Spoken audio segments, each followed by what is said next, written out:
God is good? All the time? So, it's nice to see one more time sa ating mga kapatiran. Let us encourage one another. Ano? Hallelujah. Sa mga kabataan. Tatay. Sa lahat po ng tatay, pumalakpak! Sa lahat po ng mga nanay, pumalakpak! Sa lahat po ng mga yakpo, pumalakpak! Lolo. Lugas naman. Lolo. Okay? Sa mga teens, pumalakpak! Hallelujah! So, welcome po lahat, no? Welcome and praise the Lord. Hallelujah. So, my topic for today, sige ate, wala po akong pinipindot dito. Ikaw po ang magpipindot dyan. So, I come up in a topic, basicness.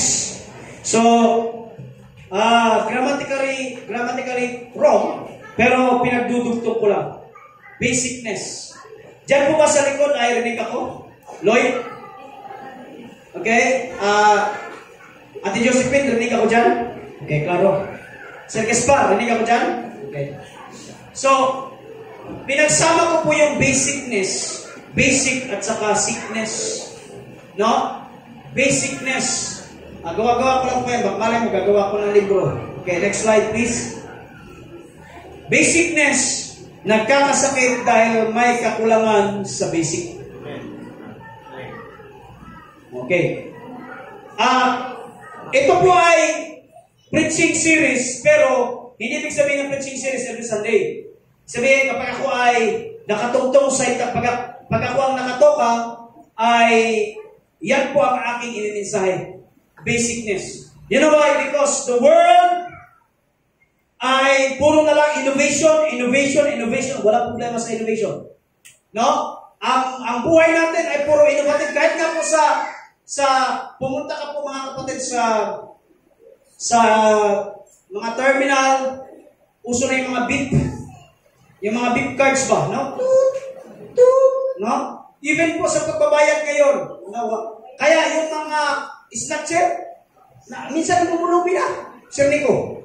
Kasi wala na silang mahal na pitaka kasi ang sa pitaka kasi it's more on credit card, it's more on cellphone, magbabayad ka na lang through GCash, kahit gaano kalaki. So, nandun yung innovation ng tao. Nag-insert pa high-tech na ng pa-high-tech, masama ba yung pastor? Hindi naman, di ba? Kahit na po sa pagbukas ng pinto sa Amerika, di ba? Siri, o kaya sino ba yung voice command or AI? Alexa, o di ba? Alexa, what is the weather for today? Something about Alexa, open the door. Alexa, play jazz music. Play Christian music. Play Yes Lord, Yes Lord. O, di ba? Magkano ka dun sa TV nyo? May mga voice command na. Even your cellphone messenger, may AI na dyan. Kaya yung mga kabataan ngayon, pabubo ng pabubo. Yung mga kabataan ngayon, pabubo ng pabubo.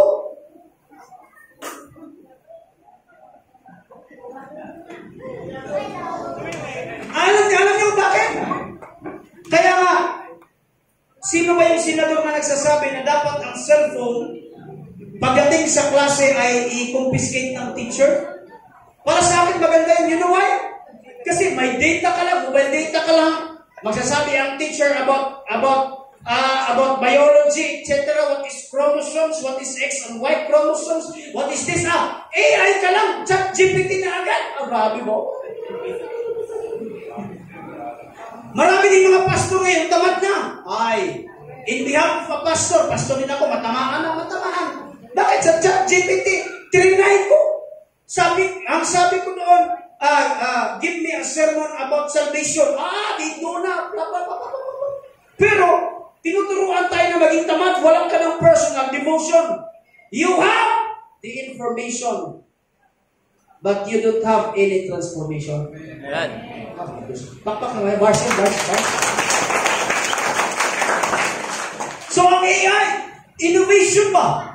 Innovation. Di ba grabe pero alam nyo, one thing na hindi kaya ng AI. One thing mga kapatid, is the word emotion. Because pwede kang mag-chat sa messenger, yung AI, yung sa gitna, yung below, sa messenger.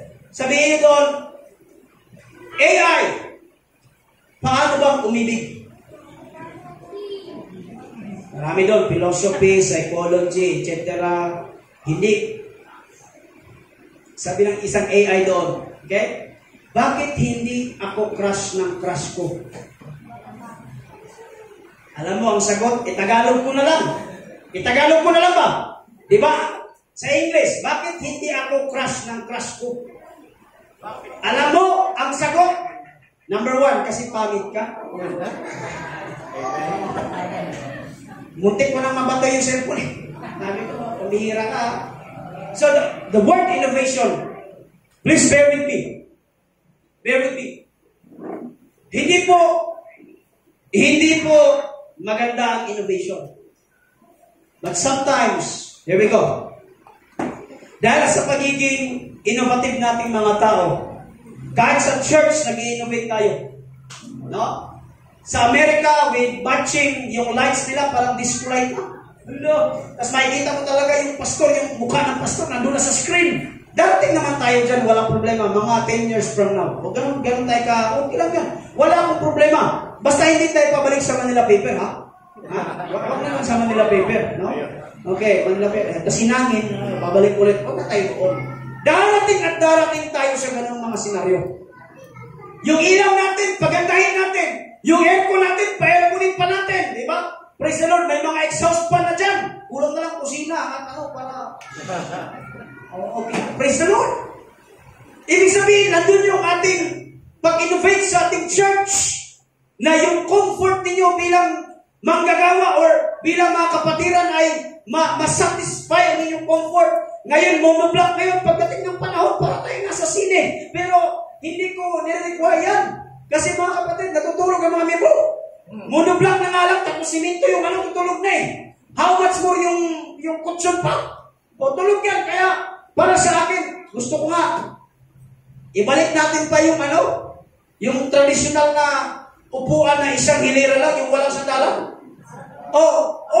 Yung bangko ba na isang hilera lang, pew ang tawag dyan sa English, P-E-W, pew, pero walang sandalan. Patibayan ng likod, patibayan ng tuhod, patibayan ng pananampalataya. Asyaro? Yun talaga, hindi ka makasandal-sandal. Hindi ka makasandal-sandal. Yung mga senior, meron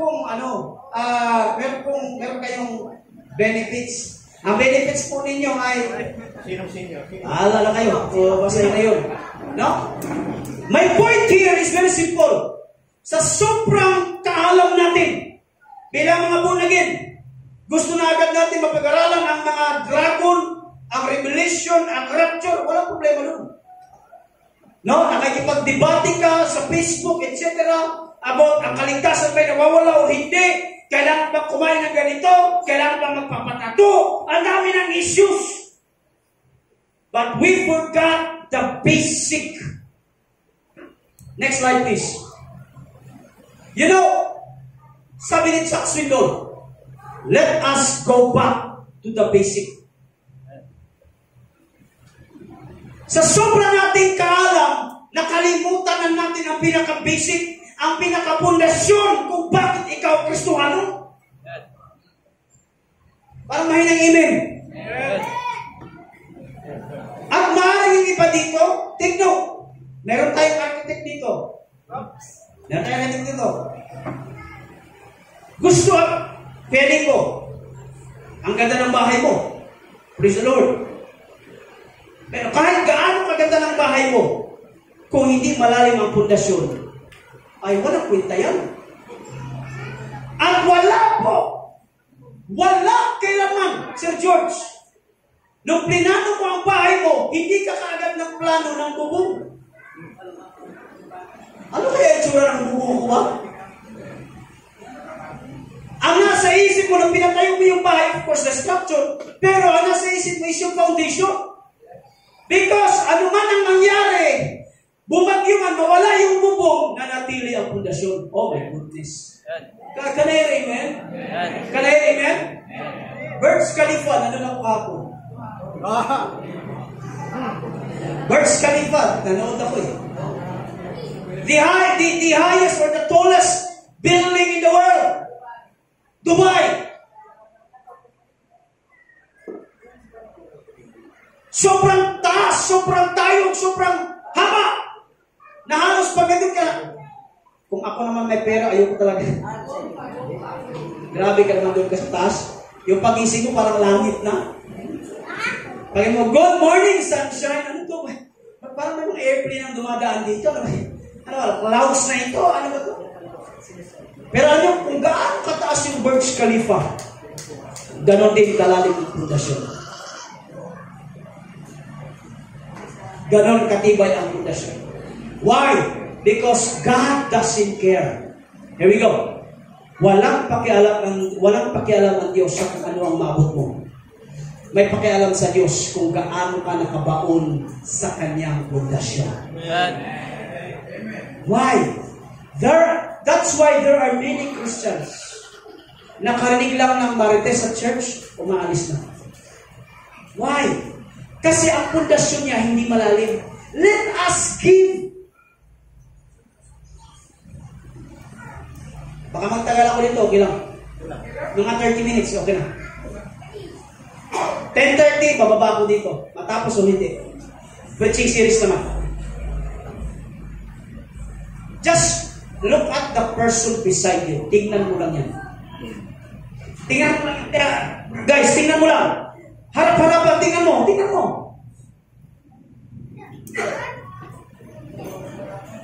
Ang problema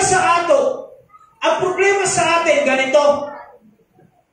Sa bagay, sermon naman to eh. Typical na sermon. Ang problema sa atin bilang mga Kristiyano is this. Kapag ang isip natin, kapag ang isang tao pumasok sa simbahan, nawala na yung kanyang pagiging, chismosa. Para sa akin, hindi nawala, nabawasan. Kasi, huwag mong tanggalin ang pagiging tao niya. Kasi ang tao yan. Likas na nagkakasala yan. Huwag mong sabihin, tanggalan mo na agad na paglabas mo, banal na aso ka na. Meron ka ng pakpak at meron ka ng halo. Halo ba? Halo na. Tinagalog mo na lang. Tapos sabihin, yan ba born again? Kita ko yan. Papalipat ng kalapati yan.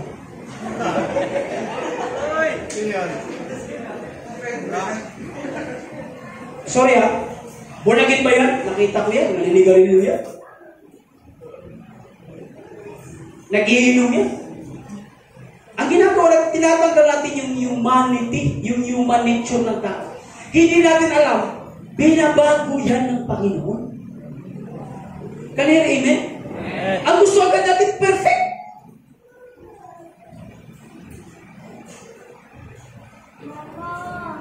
Yung mga mama natin, di ba nagbubunga nga pa rin kahit born again? Kasi tao yan. Tao yan. Si Papa, pastor na, reverend na. Kunting angat na lang sa silya, bishop na to. Hallelujah. Pero, yung bibig ni Mama din.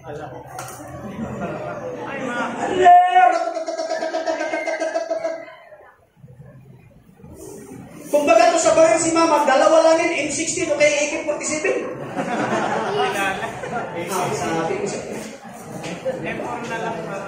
Pero huwag nating tanggalan ang kanyang, because that is human nature.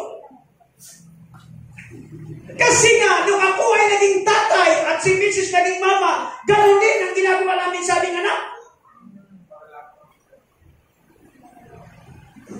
Kanahin, amen? Huwag natin tanggalan. Basic. Mahirap kasi pag tinatanggal natin bilang isang tao. May kapitbahay kami dyan sa amin. May matanda dyan? May matanda ba? Sabi niya sabi niya akin, Kuya, sabi ko, Nay, parang alas 7 pa lang, bumili ako ng itlog. Alas 10 na lang, nandyan ka pa. Sabi sa akin, Kuya, alam mo kuya, kung walang chismis, boring ang buhay. Okay din to.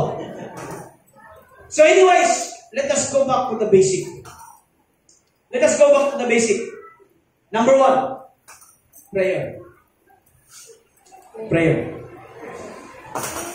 My focus for today is about prayer. Inakalimutan ko yung naisulat, pero here we go. Please listen to this. Sabi na isang author,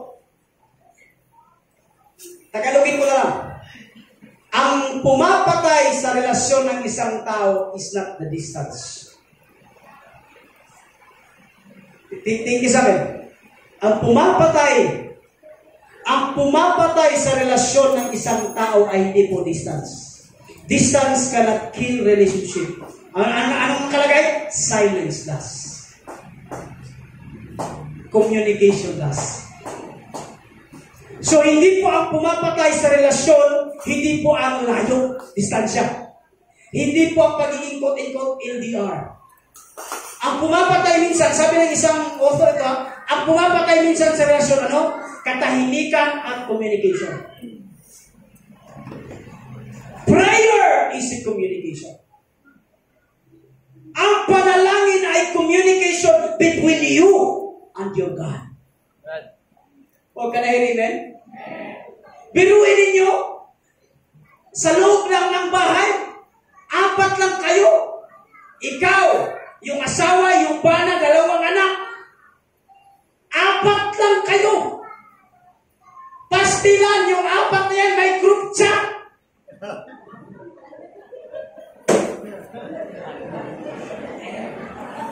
May group chat at ikailan. Yung mama nag-chat-chat. Okay na, kain na.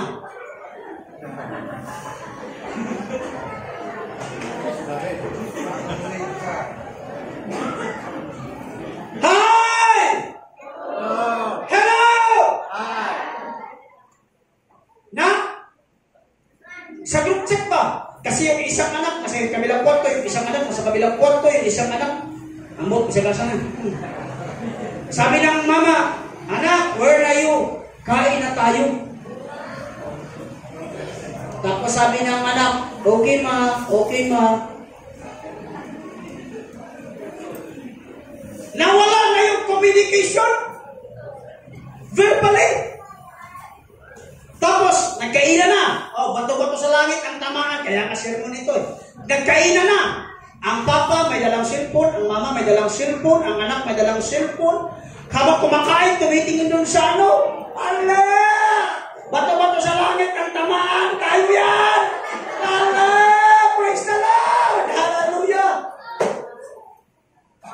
Hindi mo alam, kinain mo, sili na pala yun.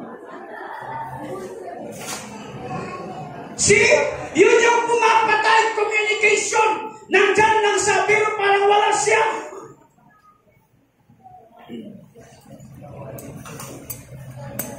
Dalawa na nga lang kayo sa bahay. May group chat pa rin kayo.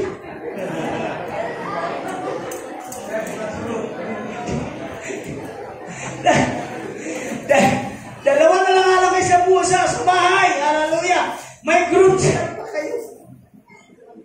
Kaya nga gusto ko yung mas maingay na bahay eh. Diba? Oscar! Saan ka na, Oscar?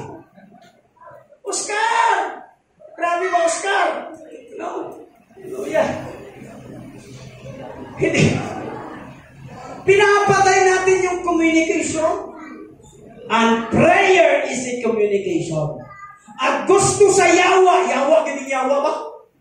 Gusto sa yawa nga ikaw dili mo ampo. Gusto sa yawa nga ikaw hindi ka makapag-pray. Hallelujah. Kaya ako, pastor na ako, pero minsan ko, bahala na magalit sa akin si Papa, okay lang. Ligtas naman ako eh. Kahit pastor na ako, pero minsan naniniwala ko sa gaba ba? Gaba? Yung mga tao, walang ampo-ampo. Ayan, dali mo pasok. Sa Bisaya. Kasi hindi nag-pray. Alam na, mainit yung pagkain. Pagbala. Sino po nakakain po ng kwek-kwek?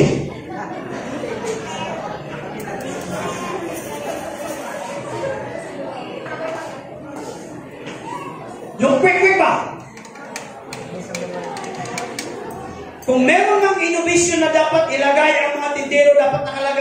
be careful, it's hot. Bagong ahon, quick. Sabi ko sa iyo, yung palengke dyan, di ba? Yung tapa, alam nyo na yan. Nung pagkain ko sa itlog ng pugo, yung quick ba? Bagong ahon, sobrang init, sabi ko sa iyo. Ang hirap iluwak kasi nga marami nang nakakita. Kaya, mga kapatid, ginawa ko na lang. Parang yung bibig ko, parang may cooler eh. Literal na may usok dito, literal. Tapos namumula yung mata mo, grabe ba? As in, grabe. Alam niyo ang lesson doon kasi hindi ka nag-pray. Wala man lang, Lord, thank you. Kaya ngayon, sabi sa mga Bisaya, ang gaba, hindi magsaba. Sabi sa mga Bisaya, kaya dapat ipag-pray natin. Ilan ang pamilya dito na biglang subo na agad? Walang pray. Hallelujah! Kahit sa Jollibee yan, huwag niyong pakialaman ang mga taong nakaratingin sa inyo. Kung kayo ay pamilya kumakain, hawakan niyo kamay ng iyong katabi at sabihin ninyo, Lord, bless this food. Tapos mag-speaking tongues ka pa para masabi na ikaw ay born again. In the name of Jesus! And if you have the power of darkness in this pizza, the power of cholesterol, I rebuke. Sabi nga nang nagmamasa doon, meron. Prayer! Panalangin! Minsan nakakahiya pa na ang anak pa natin mismo nagsasabi, Pa, mag-pray tayo. Ay, sige po, anak. Minsan yung mga anak pa natin na walang kamangwang, sila pa mismo ang nag-uudyok sa atin na manalangin. Tayo ng mga pastila na nanay, tulog ka dito. Why? Because Satan, alam ng yawa, alam ni Satanas, that prayer is very powerful. Can I hear amen? Right. Pastor, bakit po walang gaanong nanalangin? Because sometimes they pray religiously. Pero dapat ang ating prayer ay may intention. At minsan yung iba, hindi nanalangin kasi hindi marunong manalangin. Alam nyo, before ako magpatuloy, Peter Tanchi was invited by the office of the president at siya nag-deliver ng mensahe. This is what we call, I don't know the topic, I think that's what we call prayer. And I quote, sa kanyang opening statement, sabi niya mga kapatid, nakikinig ko ba lahat? Sabi niya, ang mga disciples, meron silang hiningi sa Diyos. It's not about teach them how to preach. It's not about teach them how to deliver the demons or the devils. No? Hindi po, Lord, turuan mo kami magmilagro. No. One thing na hiningi ng mga disciples is, Lord, teach us how to pray. Pero hindi ko po ituturo sa inyo how to pray. Kasi ayaw kong ituro yung acts, yung adoration, confession, thanksgiving, supplication, because that is what we call the religious acts. Because one thing for sure, ang panalangin na tinatanggap ng Diyos is ang panalangin, mga kapatid, na nasa puso. At alam niyo, sino pa ang Bible reader? Familiar kayo sa word na sila? Sila means sa Bible ba? Sa Psalms. Pag binabasa niyo, maraming footnote na kasabi, it's a pause. Yung bang, hinto daw, hinto. Pero alam niyo word na sila means meditation, silence. Because sometimes prayer is not, sometimes hindi na-uttered sa words. Kasi minsan ang panalangin ay tahimik sapagkat ang tinitingnan ng Diyos ay ang ating puso. Amen? Amen. But ang problema, hindi ka na talaga nag-pray. So, this morning, I will give you some insights about ano ang ating ipag-pray. Sige, ate. Next slide. 1 Chronicles chapter 4, 9 to 10. Jabez was more honorable than his brothers and his mothers. Called his name Jabez, saying, because I bore him in pain. So meron pong isang tao na ang pangalan ay si Jabez. Jabez called upon God of Israel, saying, "Oh, that you would bless me, and enlarge my border, and that your hand might be with me, and that you would keep me from harm, so that it might not bring me pain." And God granted what he asked.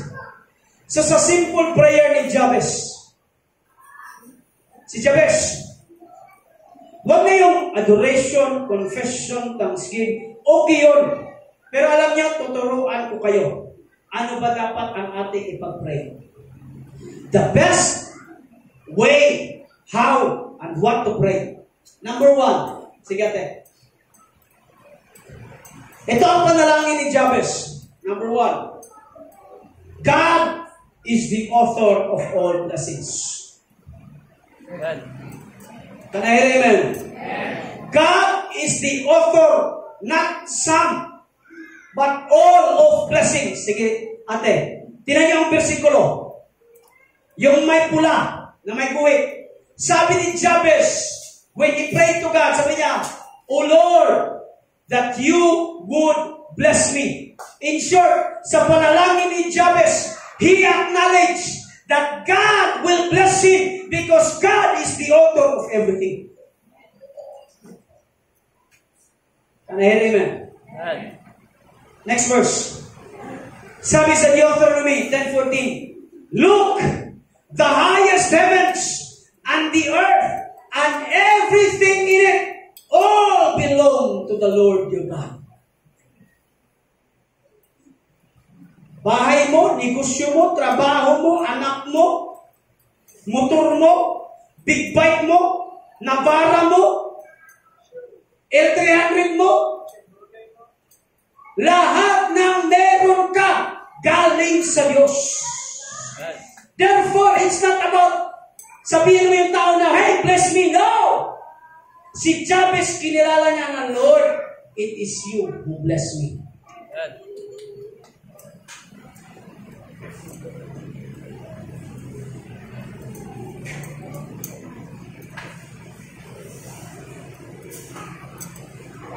Sa iyong katabi ngayon, tapikin mo at sabihin mo, God will bless you.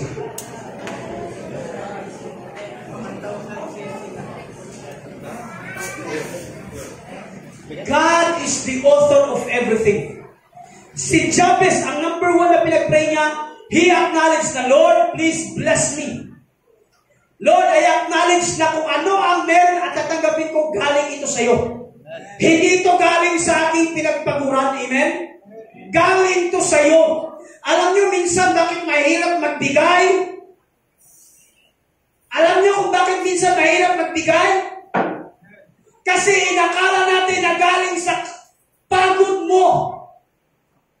But if you acknowledge that what you have is coming from God, kapag nagbigay ka, it will overflow.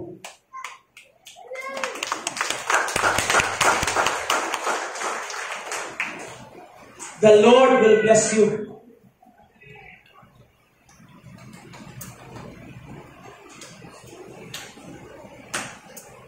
Sabi ng isang author, this morning magpasalamat ka. Why? Nagpasalamat ka, nakita mo ba asawa mo or anak mo or yung siling mo kaysa makita ka, nandun ka na sa morgue. Oh, come on, church. Ay, ang bihira yan. Can I hear amen? Amen. Every day, every gising is a blessing.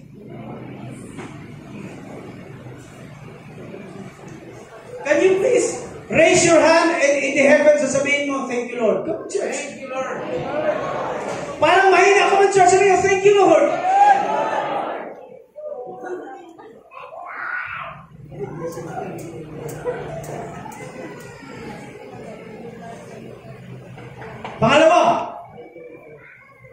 Pangalawang pinag-pray ni Jabez, di ba number 1? That Lord, you will bless me. Pangalawa, God is the author of expansions. Next verse natin. Yung kulay violet ba yan? Nakalagay? Jabez prayed to God of Israel saying, "Lord, you would bless me. Pangalawa, ibig sabihin mag-separate, enlarge my border. So when you pray, God, kilalanin mo na ang Diyos ang nag-i-expand ng iyong territory. Pastor, kalabisan ba, Pastor, pag nag-pray ako ng expansion? Hindi. Kalabisan ba, Kuya Elmer, kapag nag-pray ka na, Lord, will mo ba na-expand yung aking negosyo? Hindi yan, mga kapatid, hindi mo yan will.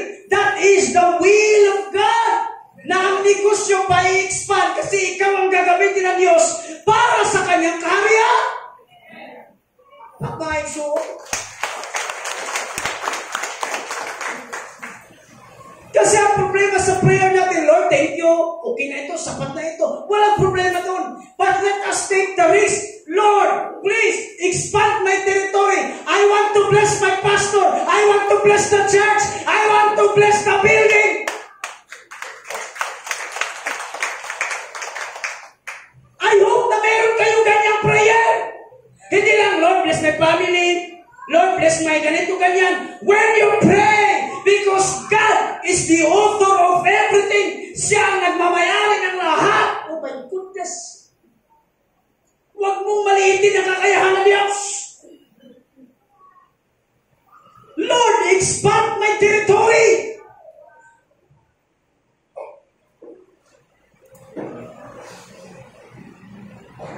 Kung ikaw ay may-ari ng kahit anong klaseng negosyo, God will expand your territory. Ay, parang mahinang amen. Amen.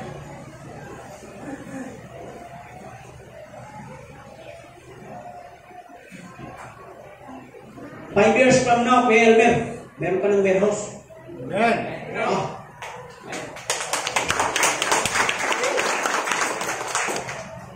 Warehouse.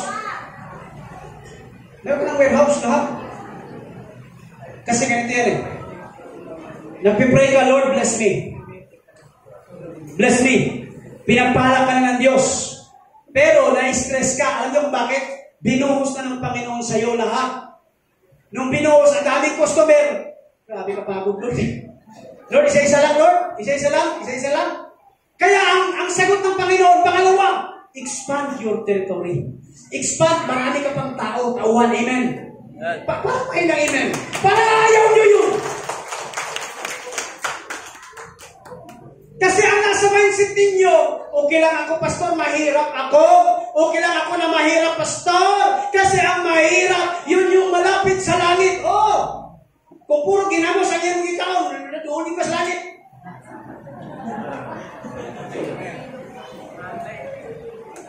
When you pray to God, huwag niyong bastusin ang kakayanan ng Diyos. Parang may nang amen ba? Amen.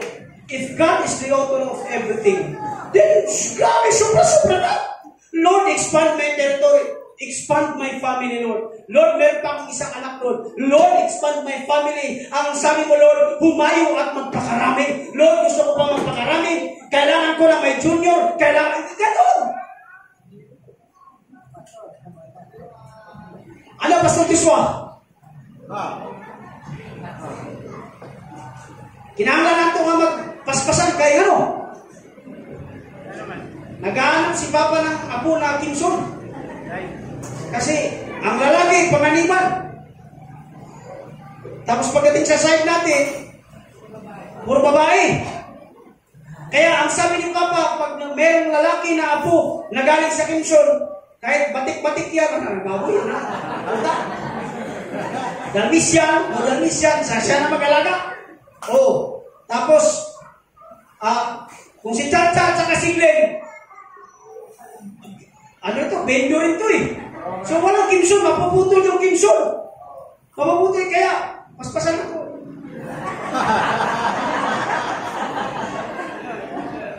Kaso kailangan mo na ng, yung panganay mo na ang kailangan makaano. Send. Okay na yan, pwede na sundan yan si kasi kung hindi ka susundan, hindi rin namin susundan. Joke lang ha. Expand our territories. Pero alam nyo, Sabi po ng mga pedia, sigwi lang ako saglit. Ang batang makulit, naghahanap ng kapatid.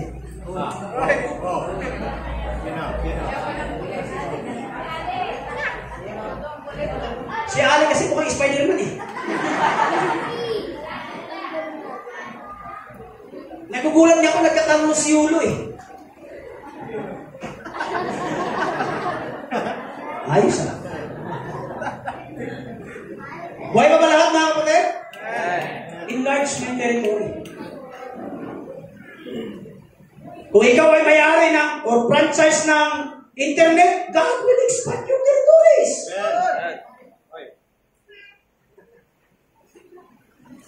Kantahan mo. Kaya mo, mula Batanes hanggang Gulo, saan ka man tatabit na kayo. 1,000. Mura nga lang sa kanila eh. At wala si Coco. Magpapaskot din yun. Buhay pa ba lahat? Isip pa ba lahat? Enlarge our territories. At alam nyo, the purpose of the church is expansion.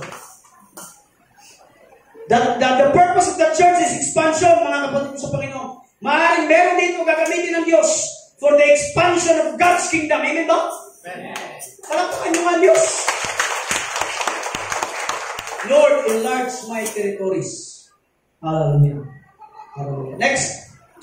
Sabi sa Ephesians, now to Him who is able to do far more abundantly than all that we ask or think, according to the power at work within us. Now to Jesus Christ, who is able, grabe, who is able to do far more abundantly than all that we ask or think. Kapag nag-bless ang Diyos, higit pa sa iyong hinihiling.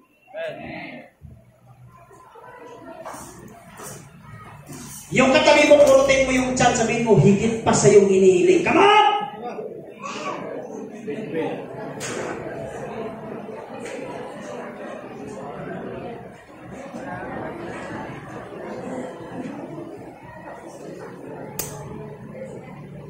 Sino ito ang gustong magkaroon ng sariling bahay? Taas ang kamay. Amen. Okay, hindi pa ako magpe-pray na magkaroon kayo ng bahay na sarili. But you need to pray for it. Sinasabi ko, and this is the principle of God, hindi pwedeng ang physical reality ang magbaback up sa spiritual. It's your faith ang magbaback up sa kung ano man ang mga dating physically.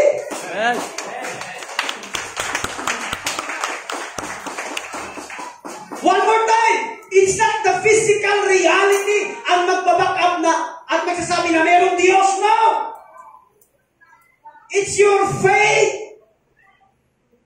Lord, one day, enlargement territory. One day, Lord, hindi na kami dito sa parang CR lang na bahay. One day, Lord, you will expand my territories. Can I hear amen? Amen. Palakpakan niyo ang Diyos. Lord, magpusanayin, Lord, na yung aming tuloy na natin. Sige, next. God is the author of the election. Next verse. Next slide. Yung may pula sa baba. Enlarge my border, my border, and that your hand might be with me. Your hand might be with me. This is protection. God is the author of protection. Sorry. God is the author of direction. Bakit kamo? Yung kamay ng Diyos ay nagsisilbing timon kung saan ka paparoon. At minsan yung kamay ng Diyos, here we go. Please bear with me. Minsan ang kamay ng Diyos, kapag ikaw ay bumabalitok na doon sa kawalan, ang kamay ng Diyos, because He is the God of direction, hahatakin ka pabalik. Can I hear amen? Can I hear amen? At take note, hindi pa ako tapos. Kapag ikaw ay makulit at pasaway, alam nyo na ang ginagawa ng kamay. Papaluin ka ng Diyos. Pero ang kagandahan, kahit saan ka magpunta, nandun ang direksyon ng Diyos. Versikulo tayo kay Isaiah 41:10. Pwede ba kayo ang magbasa for me? 1, 2, 3, go!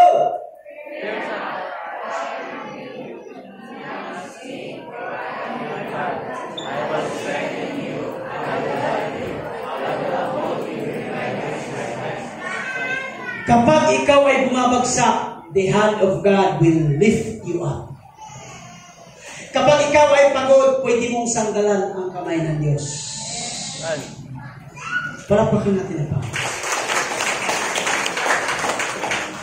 God is the God of direction.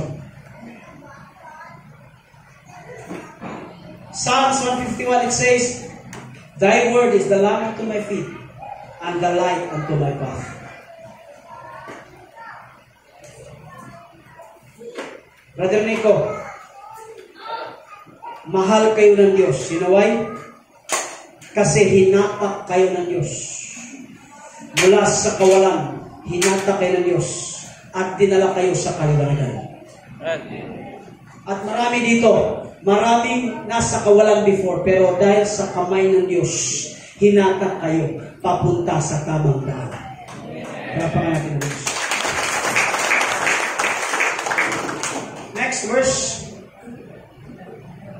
This is what the Lord says, your Redeemer, the Holy One of Israel. I am the Lord your God, who teaches you. Okay, here we go. I am the Lord your God, who teaches you what is the best for you, who directs you in the way you should go. Buntog, yan ka lang buntog. Namiss ko na dito eh. Si Lord, ang sabi niya, tinuturuan tayo kung ano ang pinaka-the best na meron sa atin. Therefore, mga kapatid, ang lahat ng ginagawa ni Lord sa atin, pinaka-the best yan para sa iyo. Palapakan niyo mas Lord. Meron mga plano hindi nasunod, the best yan. May mga relasyon na naghiwalay kayo, the best yan para sa iyo. Kaya amen? Nag-apply ka ng sobrang daming application. Okay? Tapos hindi ka natanggap, that is the best for you. Kasi nga, walang ibang ibinibigay ang Diyos kundi ang pinaka-the best. Amen?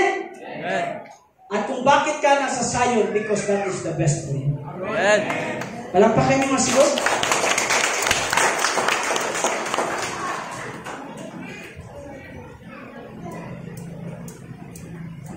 Hayaan niyo yan si Ace. Kasi habang nakikita ko si Ace, nakikita ko ang sarili ko sa kanya. Kasi naalala ko, sinasapa ko pa nga sa school teacher eh. Kaya magpapastor din yan. Kasi kung sino pa yung medyo bugoy-bugoy gamay, magpapapastorin yan. Ang pinaka-the best lagi ang ginagawa ng Diyos sa atin. Can I hear amen? Sino po dito may mga plano po na hindi po natuloy? Itaas ang kamay. May mga plinano na ba kayo na kahit anong kasing plano nyo hindi matuloy-tuloy? Itaas ang kamay. Ako meron. Marami. Oy, aminado. Itaas. Inalaw ng Panginoon yan because God's opposition is always redirection. Nire-route ng Panginoon kasi hindi ka para dyan. Sa mga bunga ng breakups, hindi siya para sa iyo. Amen ba, Lord?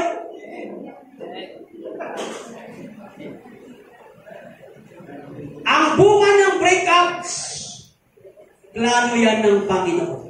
Amen. Hindi siya para sa iyo. Amen ba? Amen. Amen ba? Amen. Hallelujah. Parapakan natin ang Diyos. Last but not the least, bigyan niyo ako ng 5 minutes. God is the author of protection. Next slide. Itong sky blue. That you would keep me from harm, so that it might not bring me pain. Yan. At ang nakalagay, and God granted what He asked. Let me tell you, kung bakit ka nakaupo dyan ngayon, Sir George, kasi pinoprotektahan ka ng Diyos. Sige nga ate, next slide. This is my last slide. Kaya magbasa, Isaiah 54:15, 1 to 3, go. Anyone does attack you, it will not be you doing. Whoever attacks you will surrender. If anyone does attack you, hindi ito pakawala ng Diyos. Whoever attacks you will surrender to you. Alam niyo ba, araw-araw, minuto-minuto, Brother Nico, may umatake sa iyo. Pero hindi siya nakakalapit sa inyo. Ano yung pastor? Maaaring may umaatake na sakit, pandemya.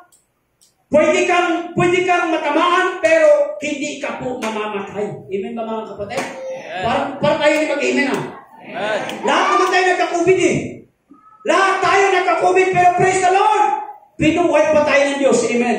Yan. Lahat tayo nagkasakit, pero binuhay pa tayo ng Diyos. Mga igsoon ko, araw-araw, sa mga driver, tricycle driver, tricycle driver, please lang naman ha, alam ko wala sa sayon yun. Pero signal muna bago ikuha. Ha? Pero alam ko matitino yung mga tricycle driver natin dito. Ha? Amen. Mga born again yan eh. Di ba pere? Sumakay, Peppo, di ba? Problema sa mga tricycle driver ba? Hindi ko na, bago signal. Kaya balintong-balintong. Di ba? Marami ang gustong magpahamak sa iyo. Pero walang makakalapit sa iyo. You know why? Because gumagalaw ang protection ng Diyos. Amen ba? Amen. Now, dito ako magtatapos. 10:30 pa lang sa akin. Maaga pa. Pwede bang maghanap kayo ng hindi nyo kakilala? Ng tatlong partner. Pagbigyan nyo ako kahit 5 minutes lang. Sige na po. Yung bang hindi nyo masyado nakakausap. Hawak po kayo ng tatlo. Lahat po tayo tumayo. Siguro si Papa, ikaw na pa kayo, Brother Nico pa.